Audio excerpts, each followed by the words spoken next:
Hey friends, so this is the sixth part of PT 365 Polity and Governance and Polity and Indian Constitution. So क्योंकि ये 2022 के लिए जितने भी topics इसमें हैं वो सारे आपको स्टैटिक के साथ कवर करने हैं बिकॉज आप इजीली पढ़ोगे क्योंकि अगर आप PT 365 पढ़ रहे हो और अगर कोई चीज़ें नहीं समझ में आ रही है तो ये जो भी वीडियोस हैं आपको एक दो बार आप डबल की स्पीड पे इजीली देख के और ये चीज़ें कवर कर सकते हो।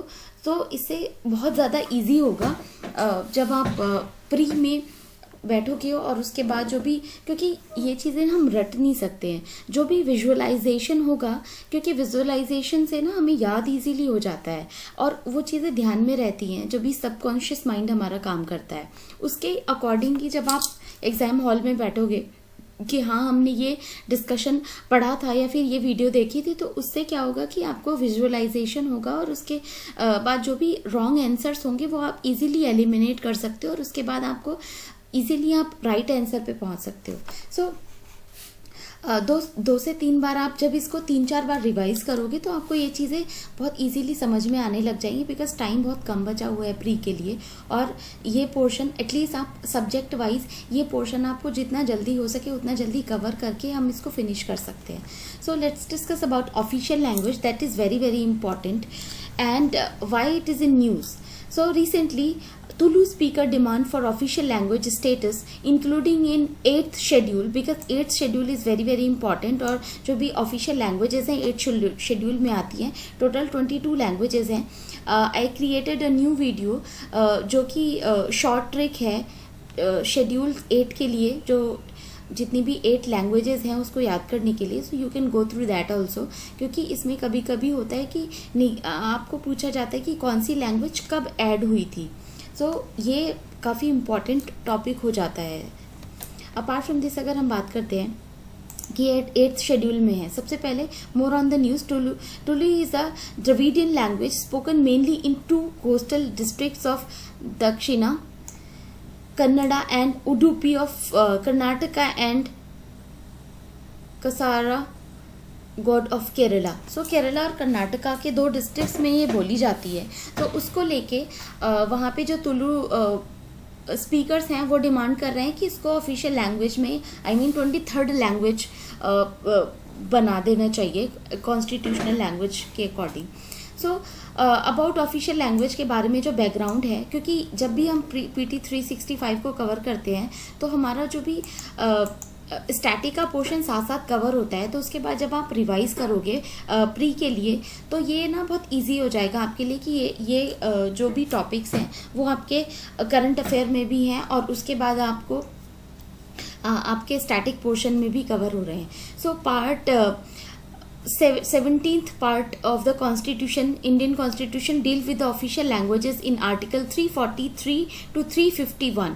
That is important. याद रखना है कि 343 to 351 official language deal करता है। The constitutional provision related to the 8th schedule occur in Article 344 subclause 1 and 351 part 17th of the Constitution.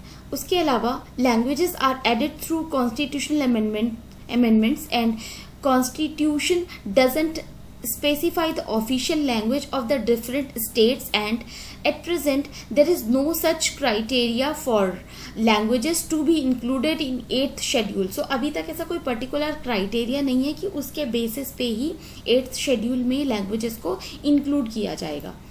Okay उसके बाद बात करते हैं article 345 of the constitution says the legislature of a state may by law adopt any one or more of the languages in use in the state or Hindi as a language or languages to be use for all or any of the official purpose of the that state.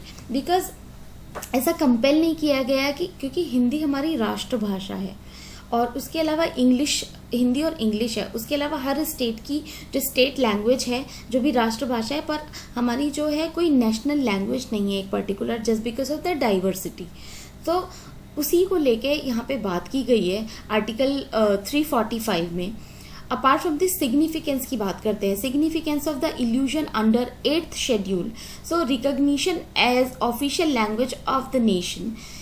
Sahitya Academy will start recognizing the language and books would be translated into other recognized Indian languages. MP and MLA could speak in their languages in parliament and state assemblies respectively. क्योंकि ऐसा होता है कि SMEs हैं, अगर उनको हिंदी नहीं आती तो वो एसएमईज बोल सकते हैं, या फिर जो भी जितनी भी 22 लैंग्वेजेस हैं, चाहे मैथिली हो, डोगरी हो, नेपाली हो, मलयालम हो, मणिपुरी, कन्नड़ा, हिंदी, गुजराती, संस्कृत, पंजाबी, बंगाली. सो ये सारी लैंग्वेजेस जो भी पार्लियामेंट मेंबर्स हैं वो ये लैंग्वेजेस यूज़ कर सकते हैं. इसीलिए काफ़ी इम्पॉर्टेंट हो जाती है डिस्कशन को लेके भी, क्योंकि अगर वो किसी other than these languages use करते हैं तो फिर वो और लोगों को ट्रांसलेटर, क्योंकि ट्रांसलेटर्स भी होते हैं, अगर क्योंकि जो भी सपोज करिए कि कोई नेपाली बोलता है और इंडियंस को नेपाली नहीं आती, तो ट्रांसलेटर मिलेंगे पार्लियामेंट में, वो इसको ट्रांसलेट करके अदर जो भी मेंबर्स हैं उनको समझाने के लिए ट्रांसलेटर का यूज़ किया जाता है. Similarly candidates could write all Indian competitive examinations like civil service exams in a schedule language. तो जितने भी 22 लैंग्वेजेस हैं, जब भी आप यूपीएससी का नोटिफिकेशन देखते हो तो उसमें ये 22 लैंग्वेजेस के ऊपर आप आप अपनी जो भी एग्ज़ाम है वो लिख सकते हो. So that is why it is important, and that's what it is in news. So you just go through the detail.